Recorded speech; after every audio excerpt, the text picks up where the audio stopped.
Let me guess. Someone dropped the ball again. You asked, hey, who was supposed to handle that? And you got a bunch of blank stares or shoulder shrugs. Hey, if you've ever had a moment where a task got missed, a guest got overlooked, or a project just fell apart, not because people didn't care, but because no one knew who was responsible, then this episode is for you. Welcome to Church Made Simple, where churches thrive when everyone knows what to do and why it matters. This podcast exists to replace confusion with confidence, one conversation at a time, so your team can serve with clarity, confidence, and purpose. And hey, today we are talking more about clarity. You know why? Because clarity is the foundation of healthy teams. Clarity is the foundation of a healthy church. And ultimately, clarity is the foundation for a simple church. But clarity needs a carrier. Clarity on what to do doesn't really mean much if nobody knows who should do it. And that's where ownership comes in, because ownership is what gives clarity traction. It's this difference between good ideas and then the actual execution of those ideas. Listen, if a system exists, but no one owns it, it's just a theory. And theory will never change lives. Let me say that again. If a system exists, but no one owns it, it's just a theory. And theories do not change lives. So we've got to get clear on what ownership looks like. Here's why sometimes clarity just is not enough. Because there's often a hidden gap between clarity and action. And it's what I call the ownership gap. So we think we have these clear systems, but then nothing gets done. Or it gets done inconsistently. Well, it's because no one is actually responsible for it. Some examples, like guest follow-up emails, phone calls, right? They never get sent. I remember when we first set up a follow-up team or a follow-up system, we used Planning Center Online, which is what our church uses. Great software to use. Shout out to them. Be sure to sponsor me, Planning Center. And there's this thing called workflows. And so we set up the workflows so that when a first-time guest filled out a digital connect form or turned in a connect form, then someone would put their information in and the system would register it, and then the workflow would go to one of our key directors on the team. Well, that workflow was supposed to kick them off to actually send emails or phone calls. What we didn't know, though, was that everyone thought that everyone else was getting it because we never actually clarified, hey, when you get this email, you are the one that actually reaches out to these people. So we get team directors all getting the same communication. So-and-so is a first-time guest. So-and-so is a first-time guest. And everybody else is just waiting for the next person to reach out to them. Why? Because we never communicated clearly. When you get the email, you are the one who actually reaches out.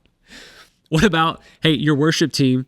Yeah, let's go there. Your worship team just constantly shows up late because no one actually knows the call time. Like, you have a vision for your worship team, but they're never there on time because nobody established a system to say our call time starts at 7 a.m., 6 a.m., whatever it is. How about you launch a ministry? It's a great idea, but it fizzles out because no one actually executed leadership of the ministry. This is what I call pet projects for the pastor. And I'm guilty of this as well. We come up with these really visionary ideas and it sounds good. And we tell somebody, I want you to do this, but we're not clear on what ownership actually looks like. So they announce this new ministry. No one actually leads the ministry. No one buys resources for the ministry. And eventually within, 3-4 weeks, it fizzles out. And then the pastor gets mad and he starts yelling at staff members, not realizing that he is the reason why it fizzled out because there was no clear communication on what ownership looks like. Clear expectations are really, really good, but clear ownership is really, really better. If we're going to be clear on our expectations, we also have to have clear ownership. Who owns what? So here's how you know your team has an ownership problem. Random tasks just fall through the cracks and then everybody's shocked. This is my favorite part when we get into meetings and everybody is just like looking around the room. I can't believe you didn't do that. And they're looking at you like, I can't believe you didn't do that. Like, we don't do tasks and then everyone's shocked by that. Or you got team members who say things like, I thought you did it. Oh, well, nobody told me. What about this? Maybe people just start getting busy all the time, but nothing seems to move forward. You ask people hey, how are you doing at church? Oh, so it's a busy season. Cool. Tell me about it. What's good things are coming out of that? What fruit do you have? And they cannot give you nothing. Well, how about this? You're constantly putting out fires that never should have started in the first place. Have you ever gone to put out a fire and you look at why it started and you go, wait a minute, common sense didn't tell you that wasn't okay? Listen, if no one's name is on something, then no one owns that thing. And that's not collaboration. That is an instrument of chaos. You got to put a name on the thing that your church is trying to do. So how do we fix this? How do we move from confusion to ownership? Step one seems simple, but it's going to take some thought. You have to define roles clearly. Listen, you don't need more meetings. Stop with the meetings. You just need a better structure. And that's going to start by knowing who does what. So there's a framework that you can use, and you can teach it to everybody on your team. It's the RACI framework. It starts with R, responsible. Who is responsible for this? This is the person doing the task. This is the person printing the connection cards. This is the person counting the offering. This is the person running the camera. Who is responsible for this? Then A, who's accountable? So the person now runs camera. The person now has been responsible. They've been assigned clearly to take ownership of counting the offering. Who are they accountable to? Because the person who's doing the task is not accountable to the executive team. There needs to be a buffer. There's somebody there. So usually that's going to be your ministry team lead. So if you have a finance team, the finance team lead, they are the ones who are accountable. If you have a guest experience team, the guest experience lead, Revive Kids, your kids ministry, right? Your kids team director or your team lead, that's who's accountable. Then C, this is important.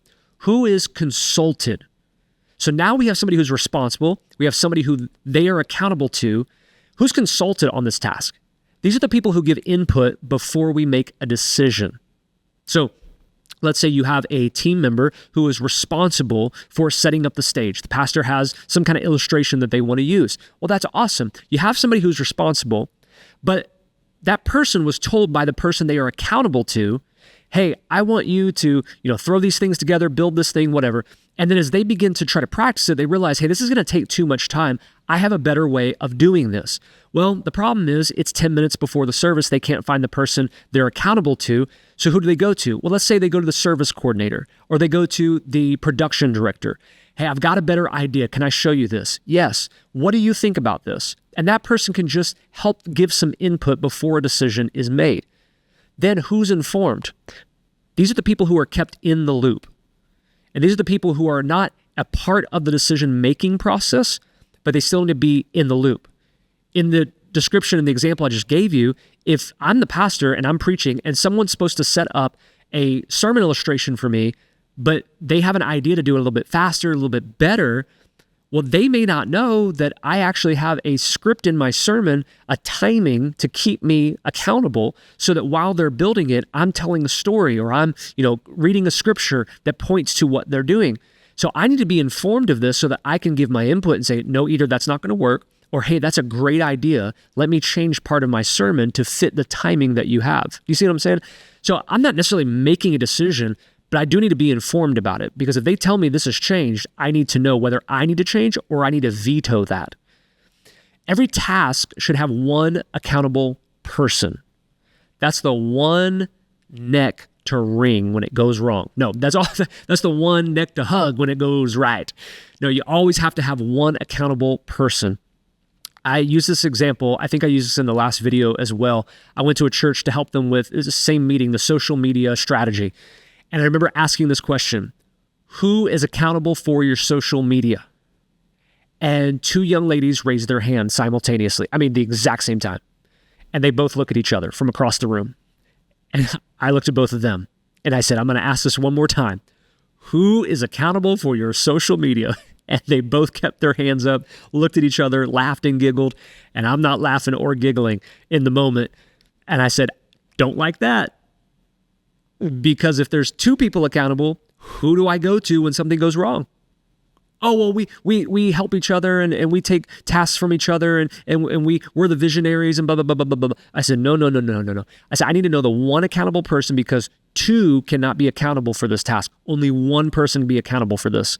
One person. Now, you can have team members who help you, but I need the one person who I can come to when something goes wrong. And man, they didn't like that. But it was forcing them to realize that the reason they had so much chaos in their social media strategy is because they had two people who were accountable, who were also making the decisions, who are also responsible for it. See what I'm saying? It just got out of hand. So responsible people do the work, but accountable people make sure it gets done right and on time. Social media. Pastors, you don't need to be doing social media. Why are you doing social media? Well, nobody else will do it. You have kids in your church, I'm sure. There's probably a 7-year-old who's better at social media than you. You shouldn't be responsible. Now, you may temporarily be the person accountable for it, but you can't be responsible for it. Ideally, you don't even need to be accountable for it. You need to have somebody else in your church who is accountable, who's leading social media strategies. Your consultant voices, they matter. You should have somebody in your church who you can ask, what do you think about this? But guess what? They're still not the decision makers. That's the person who is responsible, who's accountable. And then you can have informed people, but they just need to know what's happening. I don't know what's about to happen on our church's social media account. I can admit that. I don't know what the next post coming up is. I don't know what the next caption is. I have no idea. But I do know that every day we post something. I'm informed about that. I do know that when I have a certain sermon series, they will advertise it.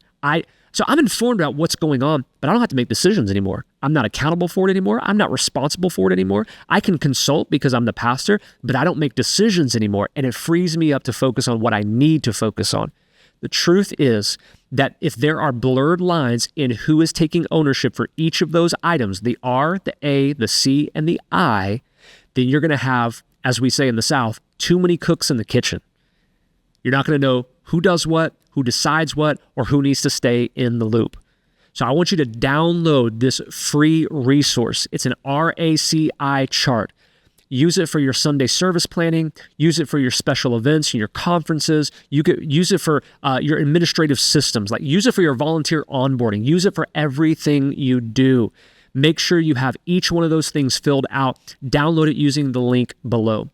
All right, now here's the second thing. You also have to assign ownership to a name, not a team. This is chaotic. Hey, the production team is handling that. Oh, the kids team is handling that. Nope. Instead, you got to say, Marcus is responsible for uploading the sermon video by Sunday at 4 p.m. Teams support, but individuals own. Next, you got to make that ownership visible. So don't just keep roles in your head. You got to document them. Use project boards, Trello, Asana, Google Sheets, Notion. Use a printed calendar. During every meeting, ask, who owns this? Who owns this? Who owns this? And if somebody in the room can't name the owner, don't expect them to have a positive outcome. Then you got to create feedback loops. So do some weekly check-ins if you're a team lead. Hey, what's working? What's unclear here? What do we need to shift around? What are you confused about? And then celebrate great ownership. Like, don't just call out failure. Call excellence out of people. One of the best things you can do, pastors, if you're watching right now, or if you're leading the announcements, is in the middle of your church service, pointing back to the vision, celebrate someone in your church who is owning the mission and the vision. Celebrate somebody who owns their task. Call them out. Cheer them on. And what that does is it creates a culture where excellence is called out of people and more people will want to own something. Now, we have to real briefly touch on this as well. What is the difference between ownership and volunteerism? We can't just hide behind the word team. So a lot of times church culture will often overemphasize teamwork without defining actual ownership. I'll take it even a step further. A lot of church cultures overemphasize the word membership without defining ownership. Years ago, we got rid of the word membership in our church. In fact, I say it this way quite often. Listen, we don't do membership, we do ownership, because membership is what you do at a gym. You pay a monthly fee and you never show up. No, we do ownership. We own the faith of this church. We own the family of this church. We own the finances of this church, and we're very clear on what that means. In the same way, if you have teams in your church, volunteers, they want more clarity than hype. Like they want to know what is actually expected of me. And so if you're leading a team or you're leading a church, you have to have clearly defined roles for them. When someone owns a piece of the mission, they're going to treat it with value. But for them to have ownership, they have to know what's expected. Ownership is not a burden. It is a gift, and it gives somebody the chance to make a real difference in the lives of other people. So I'm going to point back to the last episode. Let's break this down a little bit. What is a win when it comes to ownership? A win is when a ministry team where roles are clear, where people feel empowered and nobody's burned out, and no one is trying to carry everything. That's a win. We got ministry teams. Every role is clear. It's written out. No one has to question it. People are empowered. No one's burned out. And no one is trying to carry everything. What's an ask? This week, we choose one area. Our Sunday service, our outreach, our administrative team, whatever it is, and we just build a simple RACI chart. We're going to ask them, assign the names, get very specific, and get back to me this week. How are we going to create a value of this? Well, here's one for you. Ownership creates trust. It's going to move the mission forward. It's going to keep people from getting frustrated, keep people from getting overworked or even overlooked. When everyone owns everything, no one owns anything. But when someone owns something, man, the mission moves forward. Your church does not need more hustle. It needs more clarity. So next time, we're going to be talking about why your church might be losing great people and what broken systems have to do with it. So if you haven't already, subscribed to the show right now, YouTube, Spotify, Apple Podcasts. Like this video if you're on YouTube. Share this episode with a team member. Share it with a fellow pastor that you know. Share it with your team this week. And be sure to download the free RACI Ministry Ownership Template. That way you can start putting names to tasks today. If you'd like that, the link is below in the description. And I cannot wait to see you on this next episode. It's one you're going to want to bring your teams together for, to learn from and to discuss with each other. I'll see you next time.